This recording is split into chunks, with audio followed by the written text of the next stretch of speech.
क्या आप भी सरकारी नौकरी में हैं या आपके घर में भी कोई सरकारी नौकरी करता है? शायद आपके खानदान में कोई सरकारी नौकर हो, पड़ोस में तो जरूर कोई व्यक्ति सरकारी नौकरी करता ही होगा या रिटायर्ड होकर पेंशन पा रहा होगा। अगर इन सभी सवालों का जवाब हाँ है तो पिछले कुछ महीनों से आपके कानों में एक ही धुन बज रही होगी और वो है 8वां वेतन आयोग यानी 8th पे कमीशन। दरअसल अखबारों में, यूट्यूब पर, ऑफिस के लंच ब्रेक पर फिलहाल एक ही चर्चा है कि आखिर इस बार 8वें वेतनमान में सैलरी कितनी बढ़ेगी। कोई कह रहा है जो न्यूनतम सैलरी अभी 18,000 है वो सीधे 35,000 हो जाएगी, तो कोई कह रहा है कि सरकार इस बार कुछ नया करने वाली है। इसमें भी सबसे बड़ा सवाल क्या है, वो है कि आखिर अभी अचानक ऐसा क्या हो गया है कि इसको लेकर इतनी ज़्यादा खलबली मची हुई है। अगर आपके मन में भी ये सारे सवाल हैं कि यह आयोग क्या है, कौन इसे बनाता है, आपकी सैलरी का गणित इसके आने के बाद कैसे बदल जाएगा और सबसे ज़रूरी बात कि इसका फ़ायदा किस किस की जेब को मिलने वाला है, तो आज का यह वीडियो आपके लिए एक अल्टीमेटम गाइड होने वाला है। नमस्कार, मेरा नाम कुलदीप है और आप देख रहे हैं इंडिया डेली 24/7। सबसे पहले ये जान लीजिए कि आज के वीडियो में अच्छी बात भी है। अच्छी बात यह है कि आज हम सरकारी फाइलों की उस मुश्किल कानूनी भाषा को एक तरफ रखेंगे और बिल्कुल अपनी देसी बोलचाल की भाषा में इस पूरे मामले का पोस्टमार्टम करेंगे, यानी बारीकी से समझेंगे। वीडियो थोड़ा लंबा होगा क्योंकि हम हर एक बारीक पॉइंट को गहराई से समझेंगे, इसलिए तत्काल प्रभाव से सारे काम छोड़ दीजिए और इस वीडियो को इत्मीनान से देखने के लिए कुर्सी या सोफा पकड़ लीजिए, क्योंकि इस वीडियो में हम आपके फ़ायदे की बात को विस्तार से समझाने वाले हैं। सबसे पहले बुनियादी बात को समझ लेते हैं और वो है कि आखिर यह वेतन आयोग यानी पे कमीशन किस चिड़िया का नाम है। देखिए, बहुत सिंपल सी बात है। साल बीतते जाते हैं, दुनिया आगे बढ़ती है और इसके साथ ही एक और चीज़ बढ़ती है जिससे हम सब परेशान हैं और उसे कहते हैं महंगाई यानी इन्फ्लेशन। इसको इस हिसाब से समझिए कि आज से 10 साल पहले जो सरसों का तेल या पेट्रोल जिस दाम पर मिलता था, क्या आज भी उसी दाम पर मिलता है? जवाब है बिल्कुल नहीं। तो अब जब महंगाई बढ़ेगी तो घर चलाने का खर्च भी बढ़ेगा। अब जो प्राइवेट नौकरी वाले हैं उनका तो हर साल या 2 साल में अप्रेजल हो जाता है, यानी बॉस खुश हुआ तो सैलरी बढ़ जाती है। लेकिन सरकारी नौकरी में ऐसा नहीं होता है। वहाँ 1 रुपया बढ़ाने के लिए नियम कायदे होते हैं। इसलिए भारत सरकार ने एक सिस्टम बनाया है कि हर 10 साल में हम एक स्पेशल कमेटी या आयोग का गठन करेंगे। इसी को कहा जाता है सेंट्रल पे कमीशन यानी CPC। ये जान लीजिए कि इस आयोग का काम कोई छोटा मोटा काम नहीं है। सरकार इस आयोग में देश के सबसे बड़े आर्थिक एक्सपर्ट्स, जाने माने अर्थशास्त्री और रिटायर्ड जजों को शामिल करती है। इस बार यानी 8वें वेतन आयोग की कमान सौंपी गई है पूर्व जस्टिस रंजना प्रकाश देसाई को। अब सवाल आता है कि यह काम कैसे करता है। कई लोगों को लगता है कि ये लोग AC कमरों में बैठते हैं और एक नंबर सोचकर सैलरी बढ़ा देते हैं, लेकिन ऐसा बिल्कुल नहीं होता है। यह पूरी तरह से डेटा और रिसर्च का खेल है। पहला स्टेप क्या होता है? सबसे पहले आयोग देश के जितने भी सरकारी कर्मचारी संगठन हैं उनसे कहता है कि भाई अपनी अपनी मांगें लिखकर भेज दीजिए। इसे तकनीकी भाषा में मेमोरेंडम कहते हैं। दूसरे स्टेप में आयोग खुद देखता है कि देश की GDP कितनी है, सरकार के खजाने में कितना पैसा है और आने वाले 10 सालों में देश में महंगाई का स्तर क्या रहने वाला है। फिर आता है तीसरा स्टेप। इसमें आयोग की टीम खुद दिल्ली से बाहर निकलती है, अलग अलग राज्यों में, बड़े बड़े शहरों में जाती है और वहाँ के कर्मचारी प्रतिनिधियों और रेलवे के गैंगमैन से लेकर सचिवालय के बड़े बड़े अफसरों से आमने सामने बात करती है। इन सब चीज़ों को मिलाने के बाद एक फॉर्मूला तैयार होता है जिससे आपकी सैलरी तय होती है। अब आते हैं उस सवाल पर जो अक्सर लोग कमेंट में पूछते हैं कि भाई साहब, मैं तो राज्य सरकार का कर्मचारी हूँ, क्या मुझे भी फ़ायदा मिलेगा? या मैं तो फौज में हूँ, मेरा क्या होगा? चलो इसका पूरा गणित साफ साफ समझते हैं कि इसके हकदार कौन कौन हैं। सीधे तौर पर इस आयोग के दायरे में दो बड़े वर्ग आते हैं। पहले हैं केंद्रीय कर्मचारी। इनकी संख्या आज की तारीख में लगभग 49 लाख से अधिक है। इसमें रेलवे के लाखों कर्मचारी, पोस्टल डिपार्टमेंट यानी डाक विभाग, डिफेंस के सिविलियन कर्मचारी यानी जो सेना के दफ्तरों में काम करते हैं, इनकम टैक्स, कस्टम्स और केंद्रीय सचिवालय के लोग शामिल हैं। दूसरे हैं केंद्रीय पेंशनर्स। ये वो लोग हैं जो केंद्र सरकार से रिटायर हो चुके हैं और घर बैठकर पेंशन पा रहे हैं। इनकी संख्या कर्मचारियों से भी ज़्यादा है, लगभग 68 लाख से अधिक। राज्य सरकार के कर्मचारियों की भी बात कर लेते हैं। कानूनी तौर पर केंद्र सरकार का यह वेतन आयोग राज्यों पर लागू नहीं होता है, लेकिन और यहाँ एक बहुत बड़ा लेकिन है। क्यों है? क्योंकि भारत के इतिहास में आज तक ऐसा कभी नहीं हुआ कि केंद्र ने सैलरी बढ़ाई हो और राज्यों ने ना बढ़ाई हो। जैसे ही केंद्र सरकार 8वें वेतन आयोग को हरी झंडी देगी, उसके कुछ ही महीनों के भीतर उत्तर प्रदेश, बिहार, मध्य प्रदेश, राजस्थान, महाराष्ट्र जैसे तमाम राज्यों की सरकारें भी अपने यहाँ नया वेतनमान लागू कर देंगी। यानी अगर हम सीधे और टेढ़े दोनों फायदों को जोड़ लें तो देश के करीब 3 करोड़ से ज़्यादा लोग और उनके परिवार सीधे तौर पर इस एक फैसले से प्रभावित होने वाले हैं। और यह अपने आप में एक बहुत बड़ी आबादी है, बहुत बड़ी संख्या है। अब आते हैं इस वीडियो के सबसे अहम और ज़रूरी हिस्से पर।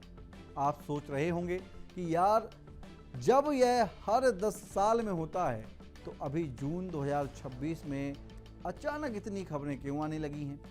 न्यूज़ चैनलों पर रोज़ डिबेट क्यों हो रही है? हर तरफ इसी की चर्चा क्यों हो रही है? इसके पीछे की टाइमलाइन को ध्यान से समझ लीजिए।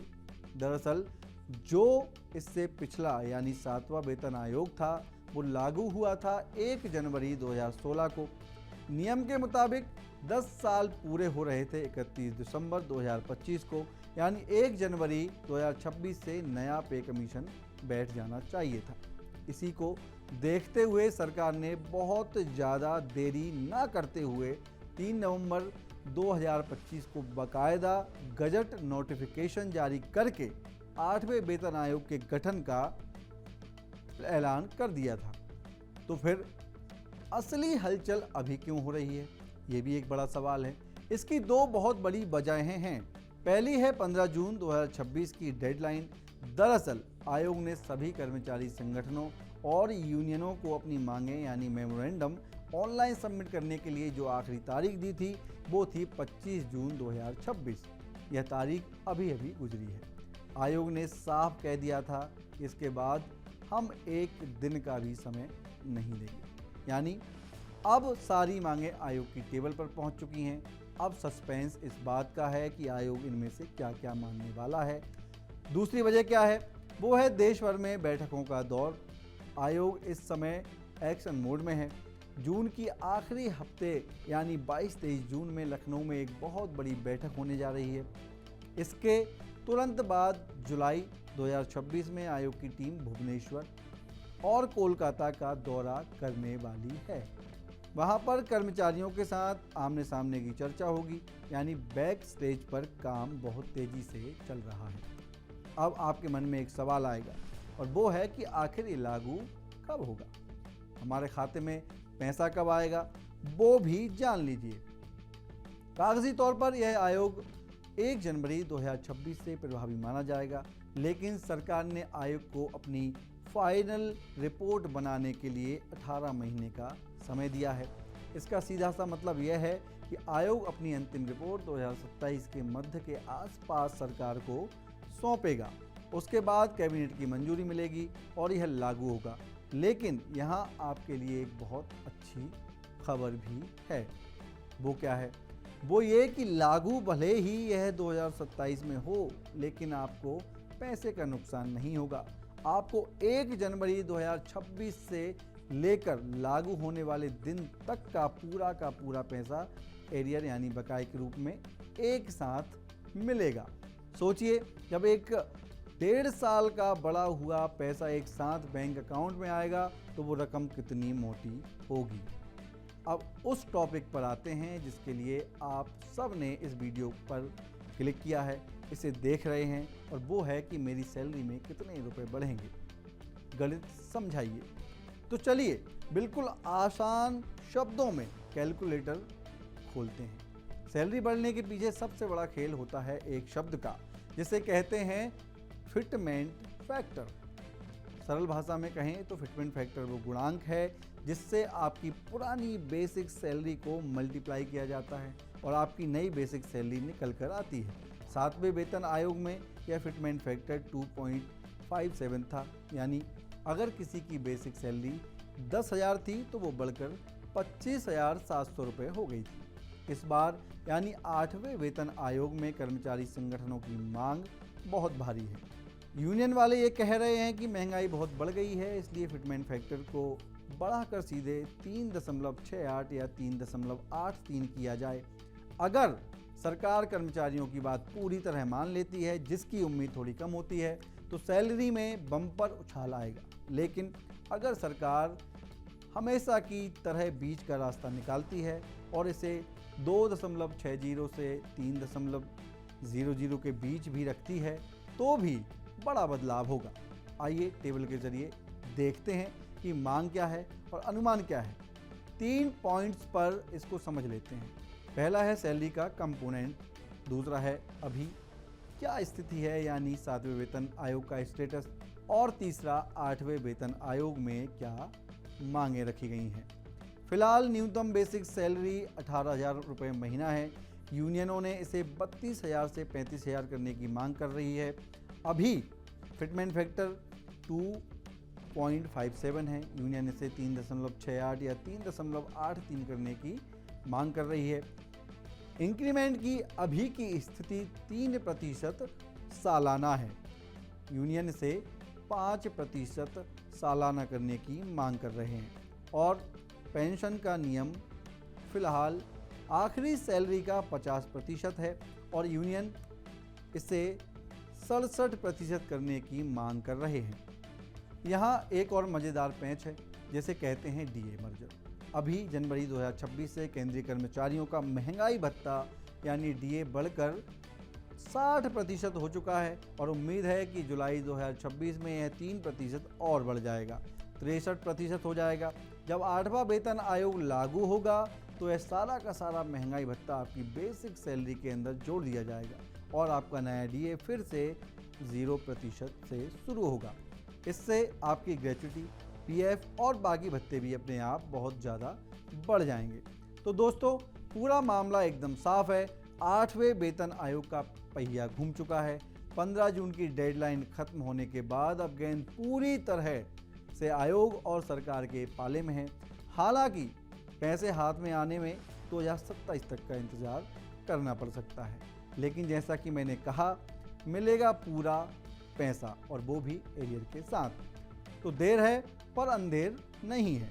अब आप मुझे कमेंट करके ये बताइए कि आपके हिसाब से सरकार को न्यूनतम बेसिक सैलरी कितनी रखनी चाहिए। क्या कर्मचारी संगठनों की 35,000 रुपये की मांग सही है या सरकार को इसे 26 से 28,000 के बीच सेट करना चाहिए? अपनी राय नीचे कमेंट बॉक्स में ज़रूर लिखिए, क्योंकि आपकी राय हमारे लिए बहुत मायने रखती है। अगर आपको यह डिटेल वीडियो बहुत पसंद आया हो, चीज़ें अच्छे से समझ आई हों, तो इस वीडियो को अपने व्हाट्सएप ग्रुप्स में अपने सरकारी नौकरी वाले दोस्तों के साथ और पेंशन बुजुर्गों के साथ शेयर ज़रूर कीजिएगा। वीडियो को लाइक करना और हमारे चैनल को सब्सक्राइब करना मत भूलिएगा, क्योंकि यहाँ आपको मिलती है हर बड़ी खबर बिल्कुल आसान भाषा में। मिलते हैं अगले वीडियो में, तब तक के लिए आप अपना ख्याल रखिए और देखते रहिए इंडिया डेली 24/7। नमस्कार। देखिए इंडिया डेली 24/7 अब आपकी स्मार्ट टीवी पर। इंडिया डेली मौजूद है सभी डिजिटल प्लेटफॉर्म पर लाइव और लगातार। इंडिया डेली 24/7, हर दिन राष्ट्र को समर्पित।